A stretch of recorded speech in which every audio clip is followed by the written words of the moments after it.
घडवण्यामध्ये ज्या अनेक नेत्यांचा हातभार लागला, योगदान लागलं, त्यापैकी माननीय खडसे साहेब. ठीक आहे, काही समस्या निर्माण झाल्या, अडचणी निर्माण झाल्या. 40 वर्ष त्यांनी भारतीय जनता पार्टीच्या विस्तारासाठी काम केलं आहे. आता त्यांना सन्माननीय अमितभाईंनी भारतीय जनता पार्टीमध्ये येण्याच्या संदर्भात काही चर्चा केली असेल तर मला माहीत नाही. पण एक गोष्ट नक्की आहे, जेव्हा काहीच नव्हतं तेव्हा जे नेते, जे कार्यकर्ते पक्षासाठी जीव लावून काम करायचे त्यापैकी खडसे साहेब आहे याची मला माहिती आहे. कारण मी प्रदेश अध्यक्ष असताना ते विरोधी पक्ष नेता होते आणि एक जानदार शानदार स्वभावाचे नेते म्हणून त्यांच्याबद्दल सर्वच कार्यकर्त्यांच्या मनात सन्मान होता. काळाच्या ओघात काही घटना घडल्यात आणि ते पक्षाच्या बाहेर गेले, तेव्हाही मी आपल्याला सांगितलं होतं की त्यांनी पक्षाच्या बाहेर जाणं, पक्ष वाढेल, मोठा होईल याबद्दल शंका नाही. हजारो कार्यकर्ते कष्ट करतात, पक्ष मोठा होतो. पण आपल्या घरचे लोक बाहेर जाणं हे काही योग्य नाही. पण ठीक आहे, आता काही नवीन घडणार असेल तर मला माहीत नाही. पक्षात आले तर स्वागत होईल मोठ्या मनाने. शेवटी हे माननीय राष्ट्रीय नेतृत्वाने ठरवायचं आहे. याबद्दल मी मत व्यक्त करणं हे योग्य नाही. देवेंद्रजी मुख्यमंत्री म्हणून विक्रम केलेला आहे, पवारांना मागे टाकलं, तिसरे लॉंगेस्ट सर्व करणारे मुख्यमंत्री झाले. त्याचं अभिनंदन केलं पाहिजे. त्यांनी महाराष्ट्राचं नेतृत्व अनेक वर्ष करावं ही आमची सदिच्छा.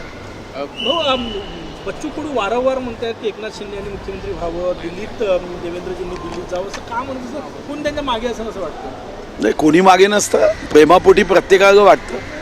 आता संजय राऊतांना बावनकुळे साहेबांबद्दल प्रेम आहे तर ते बावनकुळे साहेबांबद्दल बोलतात, कोणी एकनाथ शिंदे साहेबांच्याबद्दल बोलतात. तुम्ही जर सोशल मीडियामध्ये गेला तर आता कमीत कमी एक 20 ते 25 मुख्यमंत्र्याचे कॅन्डिडेट त्यांच्या प्रेम करणाऱ्या कार्यकर्त्यांनी निर्माण केलं आहे. इच्छा असणं गैर थोडी आहे.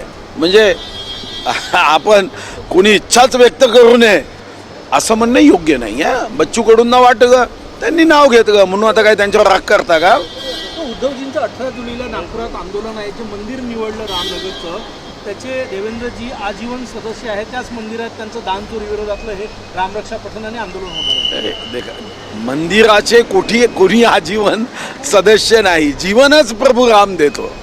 आणि मंदिर हे कोण्या पक्षाचं नाही, कोण्या व्यक्तीचं नाही, कोण्या जातीचं नाही, धर्माचं नाही. त्या मंदिरात कोणी येऊ शकतं. आता देवेंद्रजी त्या मंदिराचे विश्वस्त असतील म्हणून आता उद्धवजी येऊ नये असं तुम्हाला वाटतं का? चांगली गोष्ट आहे. प्रभू रामाचं नाव उद्धवजींनी घ्यावं, प्रभू रामाचं नाव सोनियाजींनी घ्यावं, प्रभू रामाचं नाव राहुल गांधींनी घ्यावं. राम तो सबका है. प्रभू रामाच्या नावाने मला वाटतं की प्रत्येकाचं जीवन हे निश्चितपणे आनंदी, सुखी, समाधानी होतं.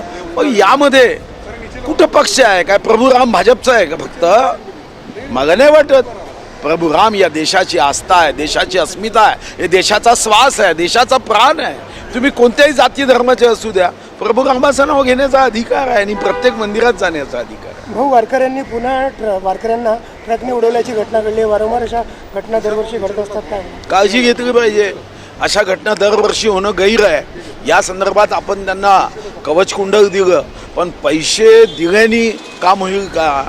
आता मीही माझ्या जिल्ह्यातल्या एका वारकऱ्याचं असंच अपघाती निधन झाल्यावर 4 लाख रुपये आम्ही नेऊन दिले. पण त्याच्या कुटुंबात तो भक्तिरस, तो भक्तिभाव, अध्यात्माचं केंद्र असणारा तो वारकरी पुन्हा येणार आहे का हो? म्हणून काळजी घेतली पाहिजे. लाडक्या बहीण सपकाळ यांनी टीका केलेली आहे की सर्वांना संपवून टाका, हाच भाजपचा रोडमॅप असल्याचं ते म्हटलं. ठीक आहे, ते त्यांचं व्यक्तिगत मत आहे, त्याच्यावर प्रतिक्रिया काय द्यायची? प्रत्येकाला व्यक्तिगत मत आहे. या अगोदर काँग्रेसच्या बद्दल आमच्यापैकी अनेक जण असंच म्हणायचे.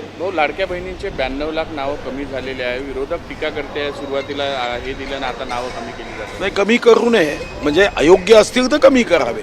पण 92 लाख जर नावं मला माहिती नाही कमी झाले असेल तर याचं एकच कारण आहे, EKYC योग्य अजून मुदत वाढवण्याची आवश्यकता आहे. EKYCची मुदत वाढवली ते हे नावं योग्य पद्धतीने येऊ शकते. खासदार विनायक राऊत यांच्या विरोधात गुन्हा दाखल झालेला आहे. त्यांच्या मुलीनं गंभीर ही केले आरोप केलेले आहे. असं आहे, त्यांचं कौटुंबिक आपल्याला माहिती नाही आहे.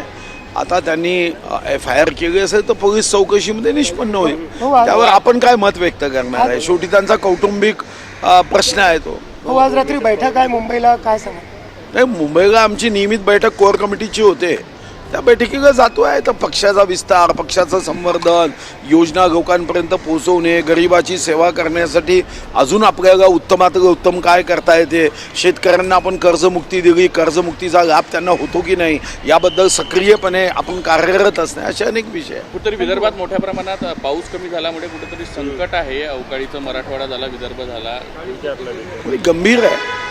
मी अशा शेतकऱ्यांच्या संदर्भामध्ये आपल्याला मदतीच्या भावनेने काम केलं. थँक्यू.